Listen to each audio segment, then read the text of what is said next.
드림그룹 로비에 아침 햇살이 차갑게 내려앉는다. 전날 인도 투자자 아미라 알리에게 뺨을 맞은 채화영의 굴욕은 이미 회사 전체에 퍼져 있었고, 직원들은 그녀가 지나갈 때마다 고개를 숙인 척하면서도 눈꼬리로 그녀의 부은 뺨을 훔쳐본다. 채화영은 그 모든 시선을 느끼면서도 웃는다. 하지만 그 웃음은 더 이상 우아하지 않다. 입꼬리는 올라가 있지만 눈빛은 완전히 얼어붙어 있다. 그녀에게 알리 그룹의 투자는 단순한 자금이 아니었다.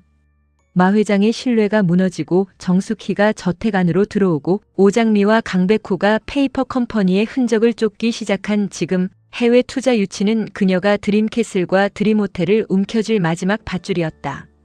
그 밧줄을 놓치는 순간 채화영은 대표 자리도, 설인을 통해 지켜온 후계 구도도, 자신이 평생 쌓아온 가짜 왕국도 모두 잃게 된다. 그녀는 거울 앞에서 부은 뺨 위에 파우더를 두껍게 눌러 바르며 낮게 중얼거린다. 한 번 뺨 맞은 걸로 끝날 것 같아? 내가 어떤 여자인데. 그때 비서가 들어와 조심스럽게 말한다. 대표님, 알리 회장님 측에서 다시 면담을 요청했습니다. 이번에는 회장님 본인이 직접 오셨다고 합니다. 채화영의 눈빛이 번쩍인다. 아미라가 아니라 알리 회장 본인. 아직 끝난 게 아니다. 그녀는 곧장 태도를 바꾼다. 최고급 응접실 준비해.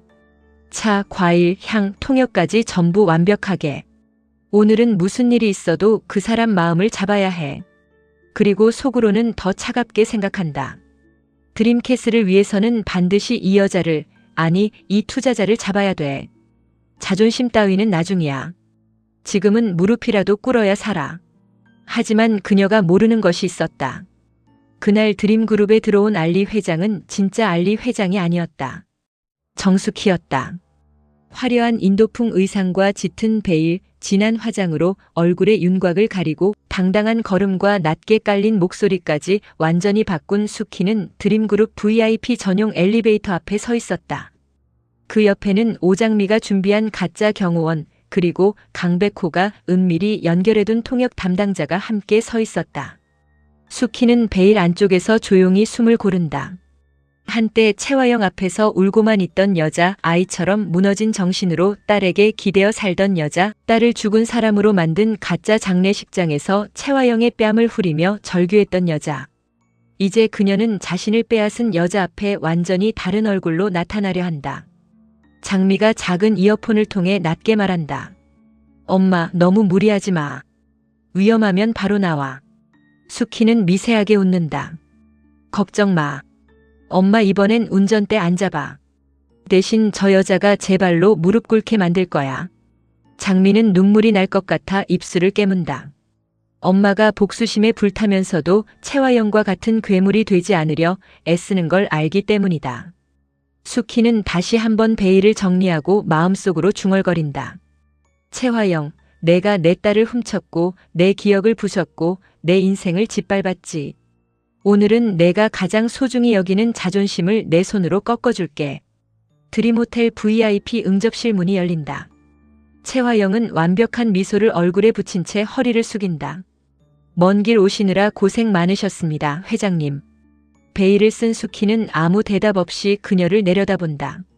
그 침묵만으로도 채화영의 신경은 날카롭게 곤두선다. 그녀는 다시 웃으며 다가간다. 어제는 저희 쪽에서 작은 오해가 있었습니다. 알리 그룹과 드림그룹의 관계는 앞으로도. 말을 끝내기도 전에 숙희가 차갑게 손을 들어 그녀의 말을 끊는다. 숙희는 일부러 낮고 느린 목소리로 말한다. 대표님, 말이 너무 많군요. 채화영의 입꼬리가 굳는다. 그러나 곧 다시 웃는다. 불편하셨다면 사과드리겠습니다. 숙희는 천천히 자리에서 일어난다. 사과는 말로 하는 게 아니죠. 그리고 돌아서 나가려 한다. 순간 채화영은 본능적으로 그녀 앞을 막아선다. 투자 유치를 놓칠 수 없다는 공포가 그녀의 자존심보다 먼저 움직였다. 한 번만 용서해 주세요. 그녀의 목소리가 떨린다. 그때 옆에 서 있던 가짜 경호원이 거칠게 나선다. 비켜, 우리 회장님 많이 화났어. 그 말에 응접실 안 공기가 얼어붙는다. 채화영의 얼굴이 붉게 달아오르지만 그녀는 이를 악물고 참는다. 숙희는 천천히 돌아서 채화영을 내려다본다.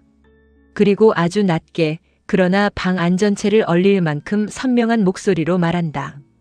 당장 무릎 꿇어. 순간 채화영의 눈동자가 흔들린다. 그녀는 평생 누군가를 무릎 꿇렸지 자신이 무릎 꿇는 여자가 아니었다. 하지만 알리그룹의 투자가 무산되면 힐스호텔 인수는 끝이고 힐스호텔 인수가 끝나면 드림그룹을 삼키려던 계획도 흔들린다. 그녀는 속으로 이를 갈며 생각한다. 우리 드림캐슬을 위해서는 반드시 이 여자를 잡아야 돼. 지금은 참아야 돼. 지금만. 그리고 모두가 지켜보는 가운데 채화영은 천천히 무릎을 꿇는다. 바닥에 닿는 무릎 소리가 그녀의 자존심이 깨지는 소리처럼 응접실에 울린다. 수키의 베일 아래 눈빛은 흔들리지 않는다. 그녀는 오랫동안 기다려온 장면을 보고 있었다. 그러나 기쁨보다 슬픔이 먼저 밀려왔다. 이렇게 무릎 꿇릴 수 있는 여자가 왜 그토록 많은 사람의 인생을 망가뜨렸을까? 수키는 마음속으로 속삭인다. 이건 시작이야, 채화영. 내가 내 딸 앞에 무릎 꿇는 날까지 나는 멈추지 않아. 한편 마 회장의 저택에서는 또 다른 진실의 그림자가 강백호를 조여오고 있었다. 마대창은 백호와 장미를 초대해 식사를 함께하고 있었다. 겉으로는 조용한 식사였지만 식탁 위에는 말로 표현할 수 없는 긴장감이 흐른다. 정숙희가 자신의 딸일지도 모른다는 의심, 마서린이 정숙희의 친딸이라는 베넷 저고리 속 기록, 그리고 강백호가 가진 도장 문양. 마대창은 백호를 볼 때마다 알 수 없는 불안과 익숙함을 느낀다. 백호 역시 마찬가지다. 그는 식사 도중 밥그릇, 가장자리의 금빛 문양을 바라보다 손을 멈춘다. 익숙하다. 너무 익숙하다. 그는 조심스럽게 숟가락을 내려놓고 나지막하게 말한다. 대체 저 문양이 뭔지 모르겠네요. 아니, 내 금수저에 있는 문양이랑 같은 것 같은데. 순간 식탁 위 공기가 멈춘다. 장미가 백호를 바라보고 마대창의 눈빛이 미세하게 흔들린다. 한영자는 멀리서 그 말을 듣고 숨을 삼킨다. 백호는 아무것도 모른 채 애써 웃어넘기려 하지만 마음은 이미 불안으로 가득 찬다. 식사를 마친 뒤 그는 자신의 방으로 들어가 오래된 상자 안에서 금수저를 꺼낸다. 보육원에 들어올 때 함께 있었다고 들은 물건. 낡았지만 고급스럽고 손잡이 끝에는 분명히 같은 문양이 새겨져 있다. 백호는 손끝으로 문양을 만지며 중얼거린다. 내가 보육원에 들어올 때 같이 가져온 물건이라고 들었는데 왜 문양이 같지? 그의 머릿속에 한영자의 떨리는 목소리와 강남봉의 침묵, 보육원 도장, 마 회장 가문의 문양이 뒤엉킨다. 혹시 자신은 드림그룹과 연결된 사람인가? 그렇다면 장미와의 관계는 어떻게 되는가? 자신이 쌓아온 집안의 피가 자기 안에도 흐르고 있다면 그는 누구 편에 서야 하는가? 백호의 손이 떨린다. 그때 문 밖에서 장미가 조심스럽게 들어온다. 백호 씨. 백호는 급히 금수저를 숨기려 하지만 장미는 이미 본 뒤다. 그녀는 천천히 다가와 그 문양을 바라본다. 이거 마 회장님 집안 문양이랑 정말 같아요. 백호의 얼굴이 창백해진다. 장미 씨, 내가 만약 장미는 그의 말을 막는다. 아직 아무것도 확정된 거 아니에요. 하지만 만약 내가 그 집안 사람이면요. 당신 엄마 인생을 망가뜨린 그 집안과 내가 연결돼 있으면 장미는 그의 손을 잡는다. 당신이 어디서 왔는지보다 지금 누구 편에 서 있는지가 더 중요해요. 그러나 백호의 눈빛은 여전히 흔들린다. 사랑하는 여자의 말로도 잠재울 수 없는 뿌리의 공포가 그를 집어삼키기 시작한다. 드림호텔에서는 채화영의 굴욕이 계속된다. 그녀는 알리 회장으로 변장한 수키에게 잘 보이기 위해 고급 디저트와 차를 직접 사들고 VIP룸으로 향한다. 평소라면 절대 직접 하지 않을 일이다. 하지만 지금 그녀에게 남은 선택지는 굴욕을 삼키고 투자자의 마음을 되돌리는 것뿐이다. 그녀는 문 앞에서 숨을 고르고 다시 완벽한 미소를 만든다. 회장님, 제가 맛있는 거 사왔는데. 그녀가 조심스럽게 다가가는 바로 그 순간 수키는 천천히 고개를 돌린다. 그리고 아무 말 없이 채화영의 뺨을 후려친다. 짝! 이번엔 더 크고 날카로운 소리다. 채화영은 손에 들고 있던 상자를 떨어뜨리고 어벙벙한 얼굴로 수키를 바라본다. 응접실 안 모두가 숨을 멈춘다. 그녀의 뺨은 다시 붉게 달아오르고 눈가에는 모멸감 때문에 눈물이 맺힐 듯하다. 그러나 그녀는 울지 않는다.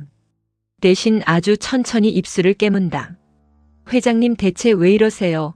그 순간 수키는 말없이 그녀를 노려본다. 베일 속 눈매가 번쩍인다. 채화영은 그 눈빛을 보는 순간 이상한 기시감을 느낀다. 어디서 본 눈이다. 자신을 향해 저주처럼 타오르던 눈. 장례식장에서 자신의 뺨을 후리던 여자. 반찬 가게에서 딸을 끌어안고 절규하던 여자. 채화영의 심장이 순간 내려앉는다. 근데 저 눈매 어디서 많이 본 것 같은데 그녀는 수키의 눈을 뚫어져라 바라본다. 수키는 일부러 시선을 피하지 않는다. 오히려 더 가까이 다가가 낮게 말한다. 대표님, 사람은 제 분수를 알아야 합니다. 그 말투는 완벽하게 변조되어 있었지만 그 안에 담긴 분노는 숨길 수 없었다. 채화영은 아주 미세하게 뒷걸음친다. 당신 누구야? 그러나 수키는 대답하지 않는다. 대신 가짜 경호원이 다시 끼어든다. 우리 회장님 또 화나게 하지 마십시오. 채화영은 애써 미소를 지으며 물러서지만 그녀의 머릿속에는 의심의 불씨가 타오르기 시작한다. 그 시각 오장민은 강혁과 몰래 만나고 있었다. 호텔 뒤편 주차장, 비가 내리기 시작하고 두 사람 사이에는 짧은 침묵이 흐른다. 강혁은 장미에게 조심스럽게 말한다. 대표님이 눈치챌 겁니다. 정숙혜 씨가 오래 버티긴 어렵습니다. 장미는 차갑게 묻는다. 그래서요. 또 채화영 편에 설 겁니까? 강혁은 고개를 숙인다. 아닙니다. 그래서 말리는 겁니다. 대표님은 의심이 생기면 사람을 끝까지 파헤칩니다. 알리 회장이 가짜라는 걸 알게 되면 정숙희 씨만 위험해지는 게 아닙니다. 장미는 숨을 삼킨다. 엄마는 채화영이 당하는 모습을 봐야 버틸 수 있어요. 가짜 장례식 이후로 매일 밤 울어요. 운전대 잡고 사람 칠 뻔한 죄책감 때문에도 무너지고요. 강혁은 괴로운 표정을 짓는다. 그 모든 시작에 저도 있었습니다. 장미는 그를 노려본다. 알고 있으면 끝까지 도와요. 중간에 또 도망치지 말고. 강혁은 조용히 고개를 끄덕인다. 이번엔 도망치지 않겠습니다. 그때 멀리서 누군가 두 사람을 지켜보고 있다. 강준호다. 그는 장미가 백호가 아닌 강혁과 은밀히 만나는 장면을 보고 또다시 불안하게 흔들린다. 장미를 지키고 싶다는 마음은 점점 통제 욕구로 변하고 백호에게 빼앗겼다는 열등감은 강혁에게까지 번져간다. 그는 어둠 속에서 낮게 중얼거린다. 장미 씨, 이제 누구까지 믿는 겁니까? 채화영은 자신의 사무실로 돌아와 문을 잠근다. 그리고 비서에게 조용히 지시한다. 알리 회장 입국 기록 다시 확인해. 수행원 명단, 통역, 경호원 전부. 비서는 당황한다. 대표님, 지금 투자자 측을 의심하시는 겁니까? 채화영은 차갑게 말한다. 의심이 아니라 확인이야. 그녀는 거울 속 자신의 부은 뺨을 바라본다. 2번이나 맞았다. 그것도 자신이 반드시 잡아야 할 투자자 앞에서. 그런데 이상하다. 분노보다 먼저 떠오르는 건 정숙희의 눈빛이다. 채화영은 이를 악물고 중얼거린다. 정숙희가 감히 바로 그 순간 그녀의 휴대전화로 메시지가 도착한다. 진짜 알리 회장은 아직 한국에 입국하지 않았습니다. 채화영의 눈동자가 커진다. 손끝이 얼어붙는다. 그녀는 천천히 고개를 든다. 그럼 저 여자는 누구야? 그때 문 밖에서 누군가 노크한다. 대표님, 알리 회장님이 다시 뵙자고 하십니다. 채화영은 휴대전화를 움켜쥔다. 이제 그녀의 굴욕은 단순한 굴욕이 아니다. 누군가 자신을 가지고 놀고 있다. 그녀는 문을 열고 나가며 속으로 생각한다. 누구든 반드시 찾아낸다. 내 뺨을 2번이나 친 그 손, 내가 부러뜨려 줄 거야. 마지막 1분처럼 장면들이 빠르게 교차된다.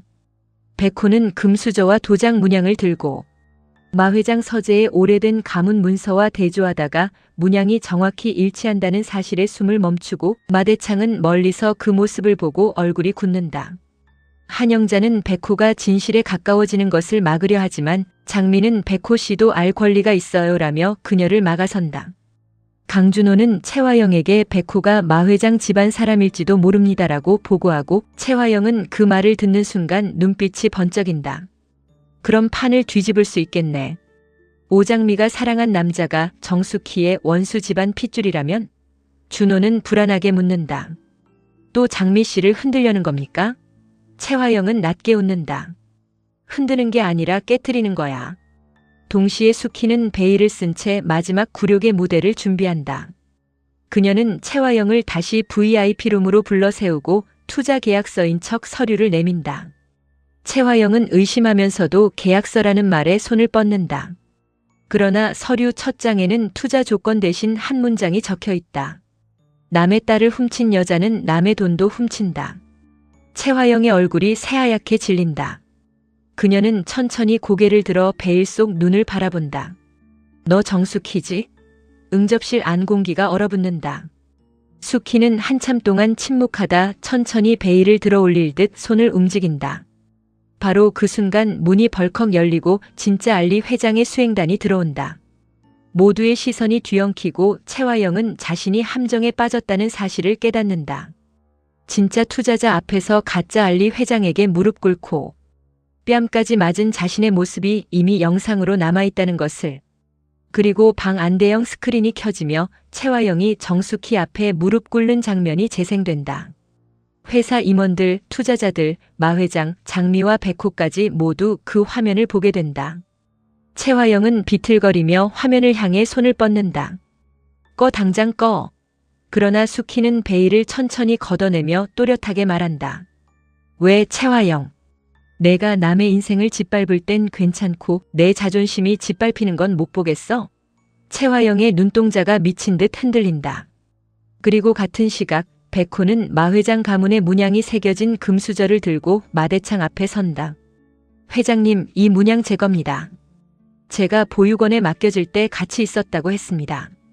마대창의 손에서 찻잔이 떨어져 산산조각 난다. 그는 백호의 얼굴을 뚫어져라 바라보다 낮게 중얼거린다. 도윤이 백호의 숨이 멎는다. 방금 뭐라고 하셨습니까? 화면은 백호의 흔들리는 눈동자와 채화영의 무너진 얼굴을 교차하며 점점 어두워지고 마지막으로 마대창에 떨리는 목소리가 울려 퍼진다. 내가 그 아이였단 말이냐?